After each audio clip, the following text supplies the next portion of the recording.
Buenísimas tardes a todos. Estoy tan contenta de estar acá en Cusco. Entonces agradezco un montón a toda la gente de GenLab por la invitación. También a mis colegas acá de Illumina por tan ricas ponencias y también a los colegas Dr. Raúl por la ponencia anterior, porque me imagino que vamos a hablar de asuntos parecidos, por así decir.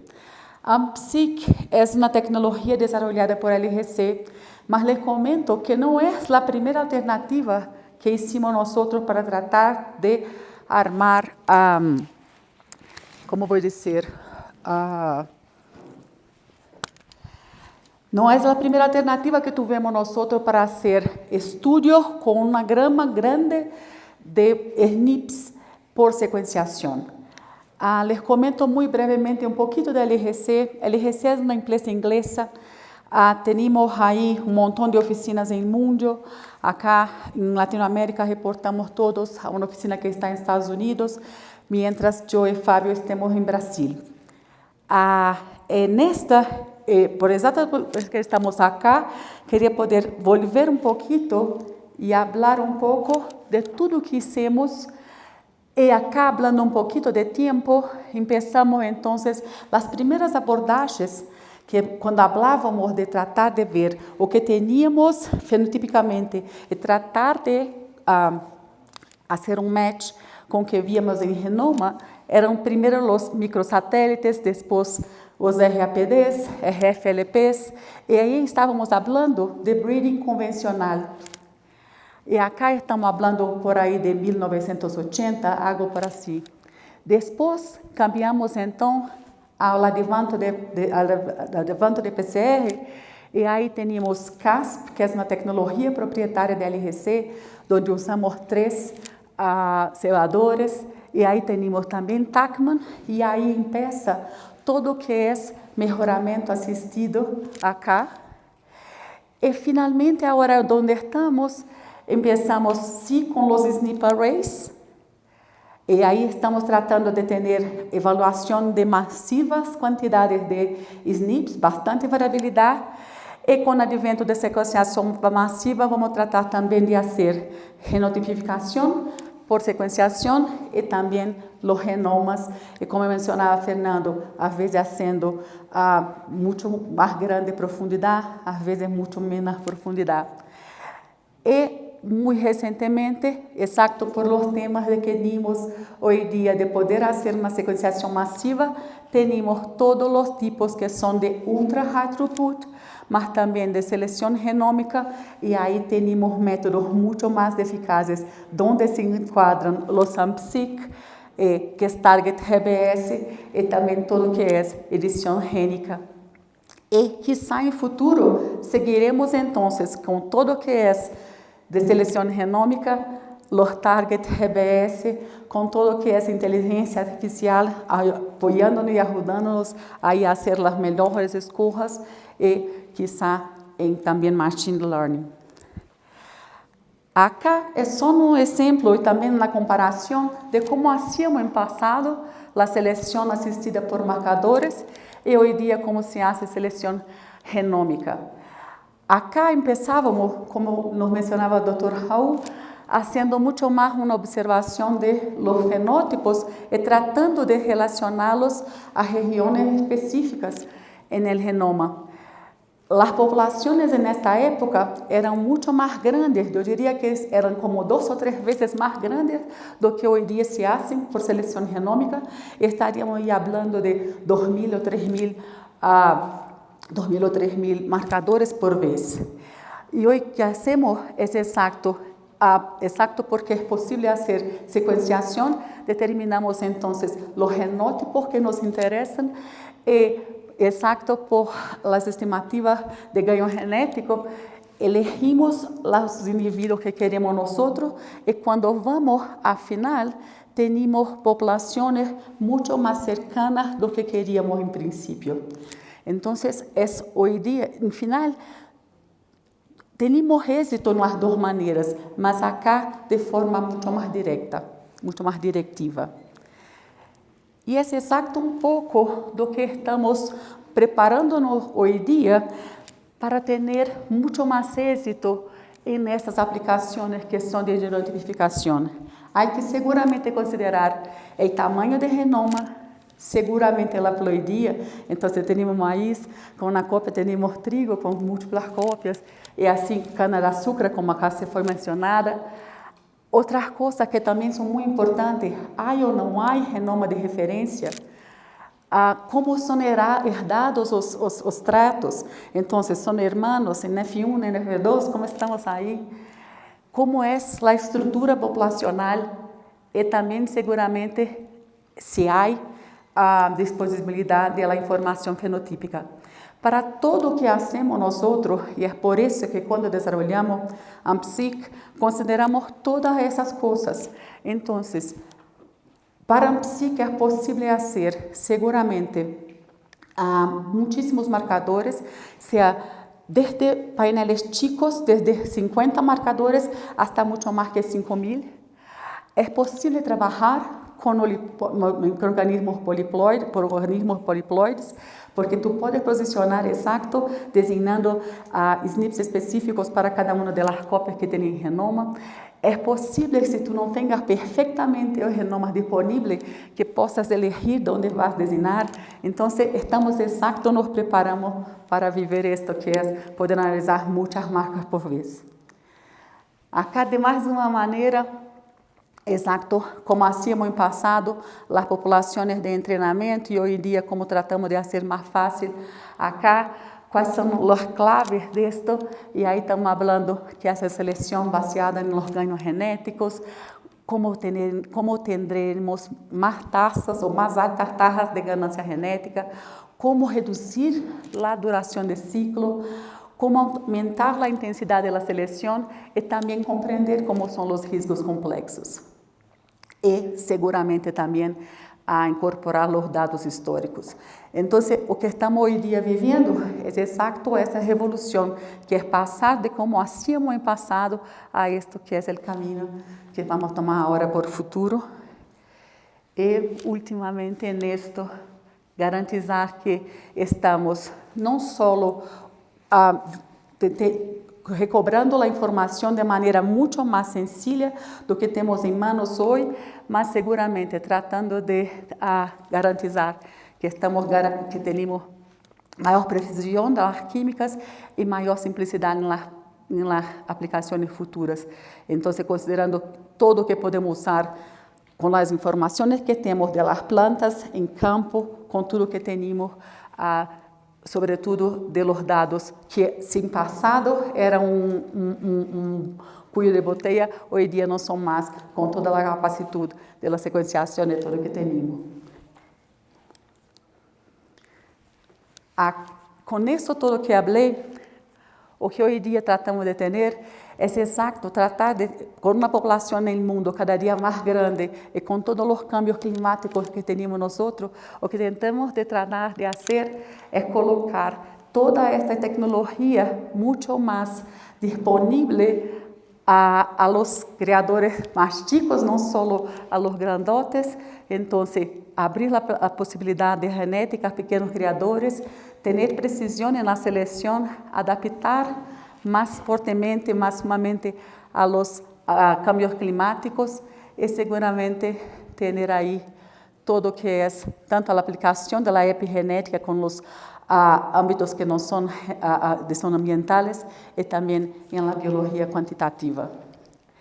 Como les tinha comentado antes, isso é como um panorama muito mais grande, porque estamos avaliando acá, agora é como, déjame ver acá, como uma escalera ao revés, porque quando começamos todo que é esse estudo de populações, em geral estamos falando de um número de muestras chiquito, mas que estamos tratando de explorar quantidades de miles ou muito mais que miles de SNPs. Então, acá estamos, e daí vamos caminhando passo a passo. Acá temos uma quantidade grandíssima, daí quando elegimos os SNPs que queremos, vamos tratando de mapeá-los onde estão. Seguramente acá é onde estamos em meio do programa, vamos ter quais são os traits que nos interessam e quais são suas posições genômicas, como vamos elegir os parentajes e aí finalmente ter os traits sencillos e fazer o controle de qualidade. Em termos de oferta, quando tratamos de falar de tudo que tem LGC, hoje em dia tratamos de trabalhar não só com possibilidades que usam PCR, mas também que usam NGS. E temos abordagens distintas, sejam por PCR, e aí estou falando dessa genotipificação acá, mas também por hibridação. Então, é uma ampla gama de produtos e de ofertas que hoje em dia trabalhamos acá em Peru, juntamente com Renlab. É portfólio muito extenso, mas que seguramente está disponível aí a todos ustedes. Então, les apresento muito mais em detalhe o que é a Ampsicuan, que é muito sencilla, muito eficiente e também muito robusta. É uma tecnologia que desenvolvemos juntamente com outros partners nesta indústria. LGC não é uma indústria que tem que fazer sequenciadores, isso deixamos aí para nossos amigos de Illumina. O que hacemos nós é trabalhar, como dizemos nós, ao redor da caja sequenciadora. Então, temos tudo que é extração de ADN, mas também de construção de livrarias.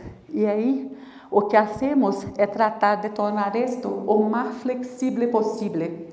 Porque nós temos painéis listos, e aí estou falando de soja, maíz, estou falando de painéis animais, como peces, como também vacunos, mas que tu podes elegir e desenvolver seu próprio painel, porque temos um software que faz isto. Em grande parte, a grande história é exato esta: reduzir o fluxo de trabalho para ter ahorro em consumíveis, mano de obra e sequenciação em final. Acá com um pouquinho mais de detalhe, tudo o que hacemos, a quantidade de marcadores que se pode poner, é um fluxo muito sencillo, só trabalhamos com 4 passos que estão acá mais detalhados. Então, começamos acá com o Master Mix, placas de indexação que são nada mais que os barcodes para suas muestras e seus reagentes. Afuera disto que compra com nós outros, há que ter sua muestra de ADN e uma BIR para ser clean-up. Então, é um fluxo muito sencillo em um só passo, é por isso que é chamado Ampsicuan. Então, hace a mezcla acá, seus ensaios com o mix, 4 microlitros acá, se vai junto com 1 microlitro de sua muestra. Isso se vem em geral em 374 pocillos. Hace aí 2 ciclos de PCR acá, com um de hibridação e outro de ciclaje. Hace depois full cleanup e se vai em sequenciador de Illumina. Então, é muito fácil, muito sencillo, e acá é exato isto. São só 3 componentes, muito fácil, muito conveniente, estável a temperatura ambiente, então é tudo muito tranquilo. Acá em um pouquinho mais de detalhe, os tempos de protocolo. Então, estamos falando de 50 minutos de amplificação e, em geral, terminamos todo o procedimento em como uma hora e meia. Recém hicimos em Brasil a implementação de um cliente grandote allá que faz todos os dias 23.000 muestras em um painel de 1.500 muestras. Então, só para que tenham uma ideia de do que é possível fazer em termos de tempo e quantidade de muestras aí. Acá são só um pouco de la capacidade, como estava dizendo, tu podes fazer seus próprios painéis, então é possível fazer desde 100 de um só lado ou 150 em 2 lados. É possível fazer, tu eliges as prioridades em 1, 2, 3 e tu podes combinar não só os NIPs, mas também deleções, inserções, como convenga. Acá é um pouquinho mais de detalhe de como hacemos o desenho de las probes. Então, se elige, hacemos vários desenhos, depois se ranqueiam os que são mais informativos e finalmente se seleciona o que lhe importa. Acá é um pouquinho de como são as métricas. Essa é uma grande vantagem com gente que está usando aí outras metodologias como os arrays e tudo. É possível fazer desenho vindo desses tipos de arreglos. É possível então que tu tenha então mais que 98% de concordância entre esses. Temos aí entre 90 e 99% de concordância, uma uniformidade muito grande. E hicimos um montão de testeos. Esses são os que temos listos aí, mas é possível que haga para qualquer. É só o importante que tenhas seu renome de referência. Acá tenho um montão de dados de pureza, de uniformidade, quando se faz com ADN purificado e só com extração cruda, tanto para amostras animais quanto para amostras vegetais. Mas vou passar um pouquinho mais rápido por esses, porque les queria mostrar um caso de estudo que é muito interessante acá.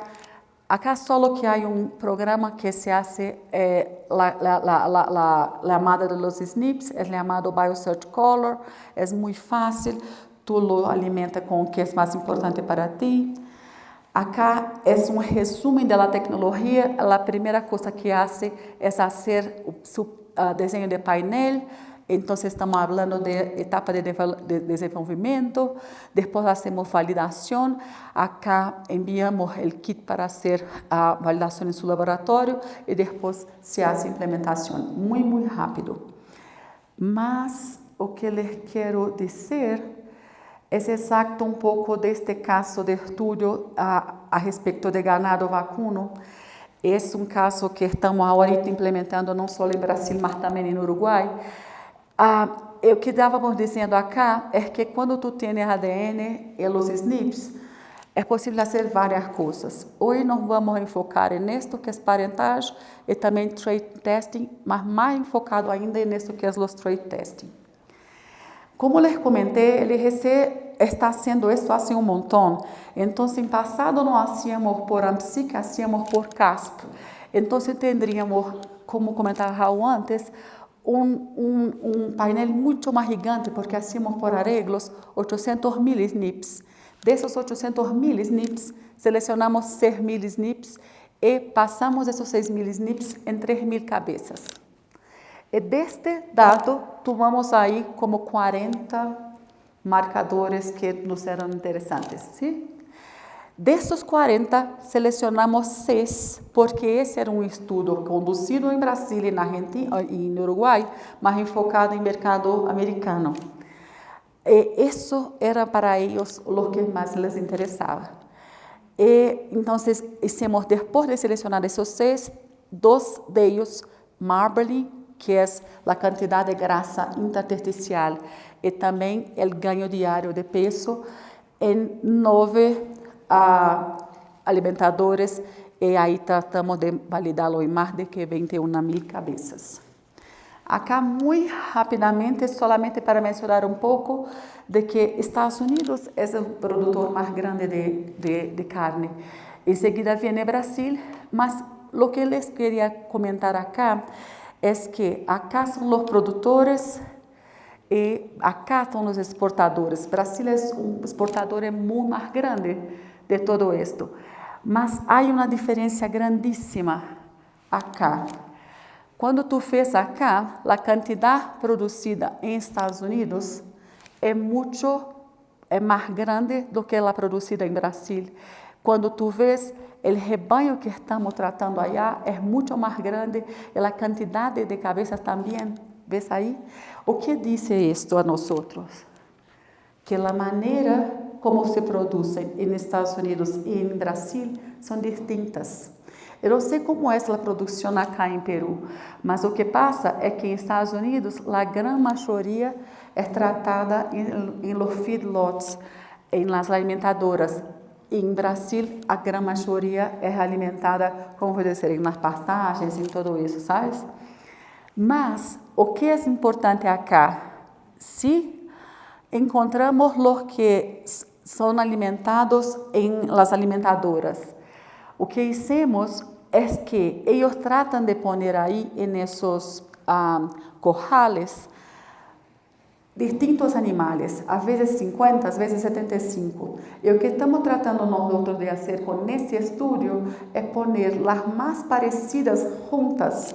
E por que estamos propondo isto? Porque elas chegam nesses que são os 600 quilos com dias distintos de alimentação. Não sei se me compreendem acá. Porque o que passa é que quando é uma boa vaca, ela toma menos dias para chegar a este peso. E o que estamos propondo hoje dia é que por el uso desses dois marcadores, que possamos selecionar os vacunos e los poner aí em alimentadoras separadas. E te podes imaginar que estamos falando, às vezes, de 20 dias, 22 dias de diferença. E quanto isso pode ser em termos de ahorro de plata? Então, é um pouco sobre isso que queríamos dizer e proponer. Então, não sei em certo como é a produção da grande maioria da carne de acá de Peru, mas que que seria possível fazer a mesma implementação desse mesmo estudo acá, para garantizar que tenhamos, então, o uso melhor do recurso, seja alimentadores manuais, seja também em pastagem e tudo. E, por final, o que teníamos acá é falar um pouquinho disso que é de AMPSIC e dizer que nosso objetivo, enquanto empresa, é ter um fluxo de trabalho que lhes permita criar, que lhes permita ter flexibilidade de proponer seus objetivos, de ter suas pesquisas e que contem com nós aí para levar seguramente essa seleção genômica ao seguinte nível. Sim? Não sei se tens alguma pergunta ou algo especificamente por esse estudo. Há um estudo muito similar que estamos fazendo com peces também aí. Graças.